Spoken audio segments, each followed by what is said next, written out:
we have an obligation.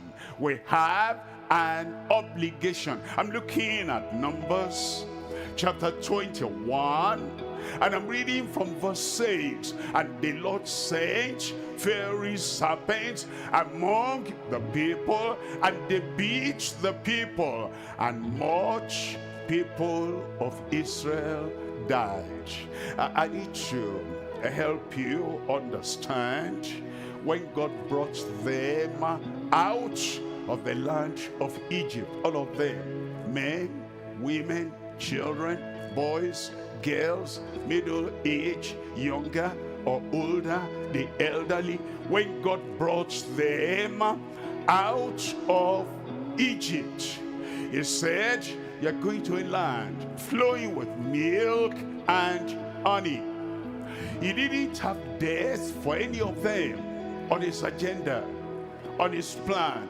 He didn't have death for any of them because they all came out and there was no feeble person among them. Well, healthy and strong.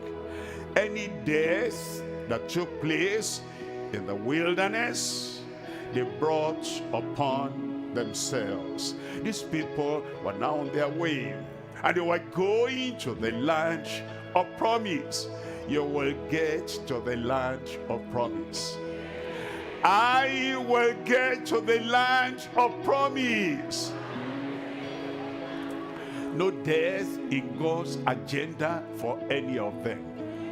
No death in God's plan for any of them. Now you can check up. You can check up. Those people that died, those were the people that brought the death upon themselves. Korah, Dathan, and Abiram. God did not plan they will die. They brought the death upon themselves. And all those people that met with the Moabites, and they committed sin with them, and they died. Thousands of them. It was not in God's agenda. They were the people that brought the death upon themselves. Now, these people were reading about, they felt tired. They felt discouraged. Understand, there is not an unbroken link with tiredness and discouragement. Many people get tired. They don't get discouraged. You can't say, because I was tired, I must be discouraged. No. The people were the people that allowed the discouragement. They were not looking at the place they were going. And eventually they spake against God. Now, you don't have to speak against God. You're tired. You're weary. You have pain. You have sickness. You can use your tongue and have good language. Lord, I am tired. Lord, I am weak. Lord, it's like fatigue has taken over my life, but I know this is not your plan. This is not your plan. I want you to do this for me. We can turn every problem to prayer, but they spoke against God and they spoke against Moses. Now, what has Moses got to do with this? You don't have water to drink. He doesn't have water to drink too. Everyone. And you have this weariness of the way. He was not using a car. He was also walking. He was more than 80 years of age, and he kept on walking. We don't have any complaint against Moses, but they spoke against God and against Moses. And the Lord sent fiery serpents among them, and they beat the people, and much people of Israel died. Look at verse 7. In verse 7, therefore the people came to Moses. Wonderful. And you know, all have sinned and come short of the glory of God. That you have sinned, that's not strange.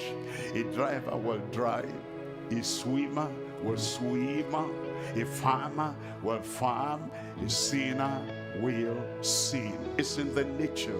A sinner will sin. That's everywhere, in every country. All have sinned and come short of the glory of God.